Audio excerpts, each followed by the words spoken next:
وكفى وسلام على عباده الذين اصطفى أما بعد فأعوذ بالله من الشيطان الرجيم بسم الله الرحمن الرحيم إذ قالت امرأة عمران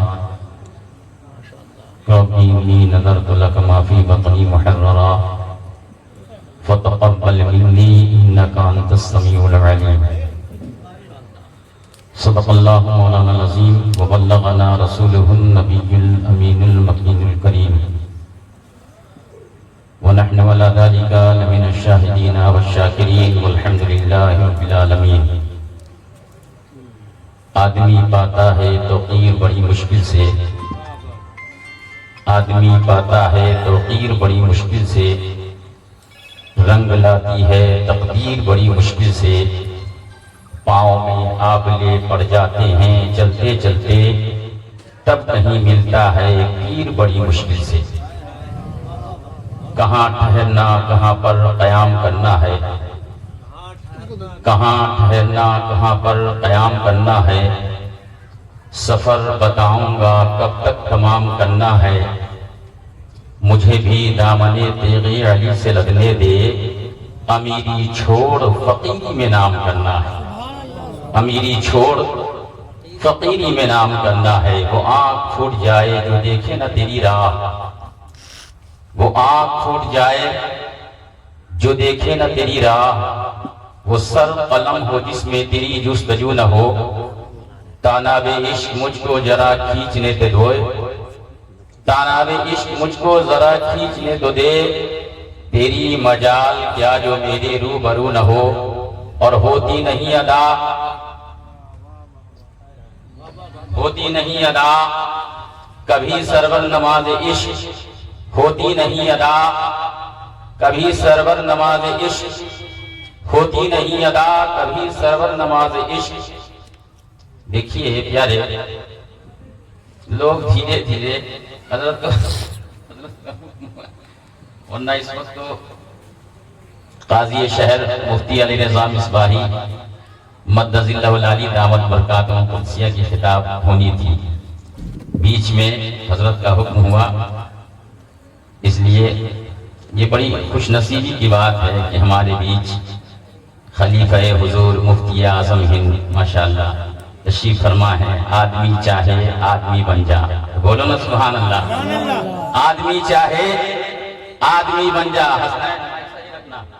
آدمی چاہے آدمی بن جا، اے غیاث تو قادری بن جا، آدمی چاہے آدمی بن جا، اے غیاث تو قادری بن جا، کامیابی کی گر تمنا ہو سب سے پہلے تو ازہری بن جا، تو ازہری بن جا۔ حضور تاج الشریعہ الحمدللہ 1993 میں اور 95 میں حضرت کا بایاں پیر خدمت کرنے کا شرف تھا،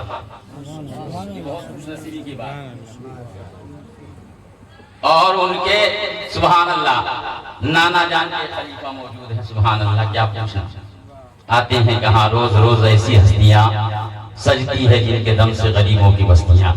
بہرحال تھوڑی دیر علامہ عبدالحق تفسیر میں لکھتے ہیں، بس تھوڑی دیر، زیادہ دیر نہیں، بس تھوڑی دیر، 10 منٹ کا وقت ملا، 9 منٹ میں ہم اپنی بات مکمل کریں گے انشاءاللہ۔ تفسیر میں لکھتے ہیں کہ محبوب مدینہ کی گلیوں سے گزرے تو حضرت عمران کا واقعہ یاد فرما لیں۔ یہ حضرت عمران کون ہے؟ حضرت عمران زکریا علیہ السلام کے دور کے مومن کا نام ہے، اور آپ کی بیوی کا نام ہے حضرت حنا۔ حضرت حنا ایک دن بیت المقدس کے دروازے پہ بیٹھ کر رو رہی تھی، ایک نوجوان کا گزر ہوا، نوجوان نے سوال کیا، پوچھا حنا کیوں رو رہی ہو؟ کہا میں اپنی قسمت پہ رو رہی ہوں۔ کہا کچھ تو بولو، کچھ بتاؤ۔ تو نوجوان کے سوال سننے کے بعد حنا جواب دیتی ہے، اے انسان، اے نوجوان، میری عمر اس وقت 91 سال کی ہو گئی، ابھی تک کوئی اولاد نہیں، اولاد کے غم میں رو رہی ہے۔ میرے بھائی تو نوجوان نے سوال کیا حنا تو نے دعائیں کی نہیں؟ کہا خوب دعائیں کی۔ کہا مسجد حرام، مسجد اقصی، بیت المقدس۔ کہا سن حنا، یہاں سے اٹھو، ایک مقام، ایک جگہ میں بتا رہا ہوں، وہاں جاؤ، دعا کرو۔ کہا بتاؤ تو صحیح۔ دیکھیے ہم لوگ بیٹھے ہیں نا اولیاء عظمت اولیاء کانفرنس، عظمت اولیاء کانفرنس، تو حنا وہ نوجوان جواب دیتا ہے حنا تم یہاں سے اٹھو، ایک مزار پہ جاؤ، وہاں دعا کرو۔ کہا کون سا مزار؟ کہا حضرت موسیٰ علیہ السلام کے مزار، وہاں چلی جاؤ، دعا کرو۔ اب حنا جاتی ہیں، دعا کرتی مولا یہ تیرے کلیم سو رہے ہیں، کلیم کے مزار کی برکت سے مجھے نیک اور صالح اولاد عطا فرما۔ ذرا بھائی، نیک ہونا اور ہے، صالح ہونا اور ہے، انسان ہونا اور ہے، انسانیت ہونا اور ہے، روح ہونا اور ہے، روحانیت ہونا اور ہے۔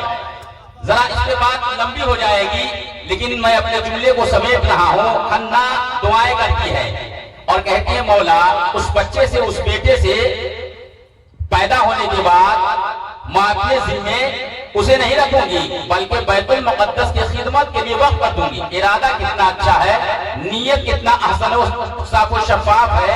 دعا کرتی ہے اور چہرے پہ ہاتھ ملتی ہے، چلی آتی ہے، گھر آتی ہے، سو جاتی ہے۔ رات ڈھل رہی ہے، رات ختم ہو رہی ہے۔ رات کے اخیر حصے میں حضرت موسیٰ علیہ السلام خواب میں تشریف لاتے، فرماتے حنا اے حنا مبارک ہو، میرے مزار کی برکت سے اللہ ایک اولاد دینے کا وعدہ فرما دیا ہے۔ وقت گزرتا چلا جا رہا ہے، ابھی پیدائش کا معاملہ سامنے نہیں آیا ہے۔ کچھ دن حضرت حنا کے گھر بچہ نہیں بلکہ ان کا شوہر کا انتقال ہو جاتا ہے۔ کچھ دنوں کے بعد حضرت عمران کے گھر ایک خوبصورت بیٹا نہیں بلکہ بیٹی پیدا ہوتی ہے، لیکن بیٹی اتنا لاجواب بیٹی، طیب و طاہرہ بیٹی، پاک و منزہ بیٹی، اتنی لاجواب بیٹی جس بیٹی کا چہرہ قرآن میں، کھانا پینا قرآن میں، چلنا پھرنا قرآن میں، سونا جاگنا قرآن میں۔ میرے بھائی اس مبارک طیب و طاہرہ بیٹی کا نام سننے سے پہلے ذرا بول دیجئے سبحان اللہ، کبھی کبھی بول دیا کیجئے سبحان اللہ۔ تو پیدا ہوئی، اس طرح ہمارے اور آپ کے بچے سال میں بڑھتے ہیں۔ حضرت حنا کی بیٹی حضرت مریم ہفتے میں، ایک دن میں، ایک ساتھ میں، ایک لمحے میں بڑھ جاتی ہے۔ دھیرے دھیرے جیسے ہی 6-7 سال عمر ہونے کے بعد وہی بھولی بچھڑی یاد حنا سوچنے لگی، اے اللہ میں نے بیٹا مانگا تھا مگر بیٹی ہے، باپ کا سایہ اٹھ چکا ہے، کوئی مونس نہیں، کوئی غمخوار نہیں، کوئی یار و مددگار نہیں، کون اس کا ذمہ داری نبھائے گا؟ کفالت کی ذمہ داری، دیکھ بھال کی ذمہ داری۔ حنا مریم کی انگلیوں کو پکڑتی ہیں اور حضرت زکریا کی بارگاہ میں لے آتی، بھائی جان میں نے اللہ سے بیٹا مانگا تھا مگر یہ بیٹی ہے، اس کی کفالت کون کرے گا؟ اب کنبہ خاندان کے لوگ آ گئے، میں کروں گا۔ مریم تو پریشان مت ہو، حنا تو پریشان نہ ہو، غمزدہ نہ ہو، اداس نہ ہو، رنجیدہ نہ ہو، عبیدہ خاطر نہ ہو۔ کہا کیوں نہ ہوں؟ اس کے بعد اخیر میں حضرت زکریا فرماتے ہیں سنو حنا میری سالی ہے اور مریم کے میں خالو ہوں، یہ ہے دنیاوی رشتہ اور زیادہ ذمہ داری ہمارے اوپر ہے، لہذا مریم کے لیے محراب مریم تعمیر کرواتے ہیں حضرت زکریا علیہ السلام، اور مریم کے رہنے کا انتظام کرتے ہیں۔ اس میں کوئی جاتا نہیں تھا، ہفتے میں ایک مرتبہ حضرت زکریا علیہ السلام کھانا لے کر کے، پانی لے کر کے پہنچا کر کے چلے آتے تھے۔ یہ کس دور کا واقعہ ہے؟ جس دور میں ہم سب کے آقا، کائنات کے مسیحا جناب محمد رسول اللہ صلی اللہ تعالیٰ علیہ وسلم عالم نور میں ہیں، عالم ظہور میں میرے آقا تشریف نہیں لائے ہیں۔ حضرت زکریا سے لوگوں نے سوال کیا، اے زکریا علیہ السلام آپ نبی ہیں، آپ کا مرتبہ افضل و اعلیٰ ہے، لیکن ایسا نہیں ہو رہا ہے، آپ کھانا پہنچا رہے ہیں، پانی پہنچا رہے ہیں، ایسا بھی تو ہو سکتا تھا کہ حضرت حنا کی بیٹی مریم محراب مریم سے نکلتی اور اپنے خالو کے گھر کھانا کھا کر کے واپس چلی آتی، لیکن ایسا نہیں ہو رہا ہے۔ حضرت زکریا فرماتے ہیں نادان تمہیں معلوم نہیں، تمہیں خبر نہیں، میں قیامت تک کے لیے لوگوں کو ذہن دے رہا ہوں، متنبہ کر رہا ہوں، آگاہ کر رہا ہوں کہ سنو، ولی یا ولیہ کے آستانے پہ جاؤ تو خالی ہاتھ نہ جاؤ، بلکہ کچھ لے کر کے جاؤ۔ آج ہم ہار لے کر کے جا رہے ہیں، شنی لے کر کے جا رہے ہیں، چادر لے کر کے جا رہے ہیں۔ حضرت زکریا علیہ السلام ایک مرتبہ کلما دخل علیہا زکریا المحراب، جب محراب مریم میں داخل ہوتے ہیں، وجد عندہا رزقا، تو رزق پایا، سوال کیا بیٹی مریم تو باہر جاتی ہے؟ کہا خالو ایسی کوئی بات نہیں ہے، کیا تمہارے پاس کوئی آتا ہے؟ کہا ایسی کوئی بات نہیں ہے۔ کہا میں تمہارے لیے کھانے میں دال چاول روٹیاں سبزیاں لے کر کے آتا ہوں، لیکن بیٹی مریم یہ تیرے سامنے پھل آیا تو کہاں سے آیا؟ حضرت مریم جواب دیتی ہے خالو جس اللہ کی میں عبادت کرتی ہوں، باقی پرستش بڑائی کبریائی بیان کرتی ہوں، وہی اللہ مریم کے کھانے کے لیے پھل کا انتظام فرماتا ہے۔ کہا میں مانا اللہ نے دیا وہ دینے پہ قادر ہے، لیکن بیٹی مریم طریقہ یہ ہے کہ اللہ جاڑے کے موسم میں جاڑے کے پھل دیتا ہے، گرمی کے موسم میں گرمی کے پھل دیتا ہے، برسات کے موسم میں برسات کا پھل دیتا ہے، لیکن بیٹی مریم یہ جو تیرے سامنے پھل نظر آ رہا ہے بن موسم کا پھل نظر آ رہا ہے۔ اللہ نے قرآن میں اعلان فرمایا، ذرا سنو پیارے، ان اللہ یرزق من یشاء بغیر حساب، جب اللہ اپنے بندوں کو دینے پہ آتا ہے تو موسم میں بھی دیتا ہے، بن موسم میں بے حساب۔